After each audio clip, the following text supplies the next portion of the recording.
You may have thought you had the meanest mother in the world, but you didn't. I had the meanest mother in the world. I was joined in my sufferings by 2 brothers and a sister. My mother wanted 2 boys and 2 girls, and she got them. She didn't get her wish of 2 sets of twins, though. As well as mean, she was a little crazy. That actually helps in the mommy game. My Uncle Bill, my mother's brother, had his PhD in child psychology. Uncle Bill knew many theories on child rearing, which included reasoning with his children. My mom had her MOM, Mean Old Mom degree. Her theory was she said it once and we did it. If we didn't do it, there were consequences, and she always followed through on the consequences. Mom also had the saying, and we all knew what she meant when she said it. Act like somebody. My husband, Rodney, thought it would have been funny to ask Ma who she wanted us to act like. But my brothers and sister and I knew better than to ask. Actually, it never occurred to us to ask. We knew what she meant. My mom did all sorts of things to save money. She once told me it was fun to see how she could do something for less money. One of the things she did was to sew all my sisters and my clothes. We always had the nicest dresses for church, but we thought the jeans for school was pushing it a little. Another thing she did to save money was to make dinner every night.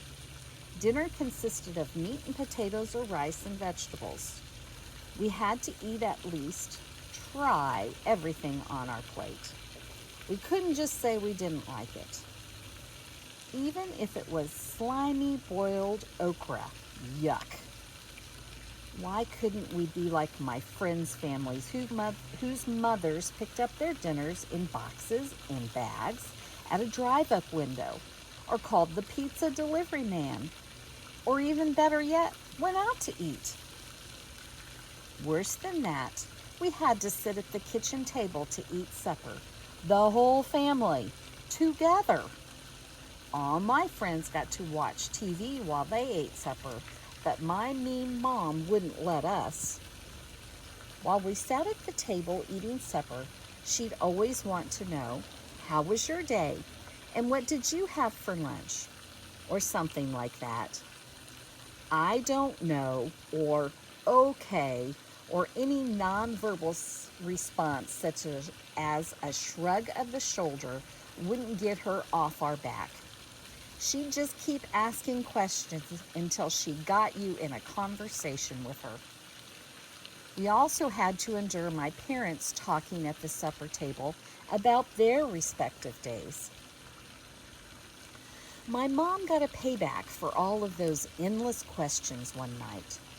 As the song goes, my little sister wanted to know all about the birds and the bees and the flowers and the trees. That was a long night at the table. I blushed more than once, let me tell you. My mother was very quiet. My dad handled most of the talking. My mom let out a long sigh as we all got up to clear the table. She told my dad, I just don't know what we'd do if we didn't have cattle to use as examples. You see, we had a farm. My Ma worked outside the house, so I guess she thought we kids should work around the house.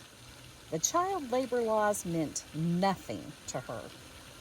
Again, to save money, we had a huge garden, which we had to help plant, weed, and then pick various vegetables and fruits.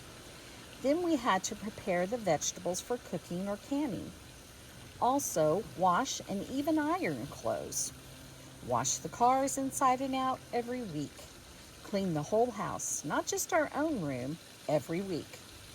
Cut the grass every week in the summer. She probably didn't think the child labor laws applied to us since she never paid us.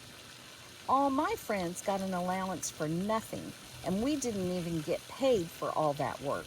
See how mean she was? Of course, we were expected to go to school every day and do our best at all times. We couldn't stay home sick unless we had a fever, chicken pox, or were throwing up. Just feeling sick never got it. I remember feeling like I was going to throw up one morning, but I hadn't actually thrown up yet, so of course I had to go to school. During the Pledge of Allegiance to the flag, I was in the back of the room with my head in a trash can. My mom did come to pick me up. At the high school, I was a freshman. How embarrassing. Meanwhile, other girls got to stay home from school just to tan for the prom. Mom was so mean, she dropped me off at home and set me up with Sprite and whatever else she thought I might need and went back to work. Man, didn't she want to play hooky? She never did. My friends didn't have to take piano lessons, but we did. Not only did we have to take lessons, but we had to practice 30 minutes a day. She'd set the timer on the stove to make sure we practiced a full 30 minutes.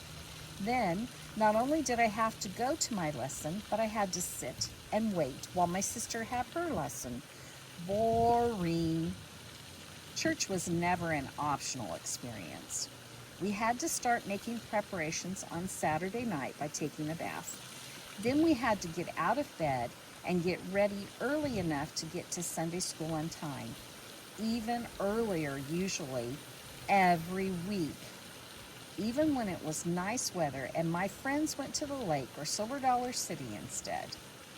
When we were teenagers and stayed up late on Saturday nights, we still had to go to Sunday school the next day. When we were old enough to have paying jobs, tithing 10% was just expected. I even overheard my mom tell my brother once that it was the best investment he'd ever make. Meanwhile, my friends made their own decisions about religious issues with little or no influence from their parents. All my friends got cars for their 16th birthdays, brand new Trans Ams, while I drove the oldest vehicle sitting in our driveway. But I couldn't just drive around anywhere. Ma wanted to know where I was going, who I was going with, and what time I'd be back. The curfew was weird. If I was out with a bunch of girls, I was supposed to be in at a reasonable time. If I was out with a guy, I didn't have a curfew. I tried to explain to her how crazy mixed up that was. She looked me in the eye and said, "You wouldn't go out with a guy you were concerned about, would you?" Sure, put all the responsibility on me. In fact, she made me make a lot of my own decisions, like where to go to college and medical school. When I decided to do my internship in Philadelphia, she bought me a Thunderbird because she was afraid that my car with electrical problems would stop working in a bad part of town.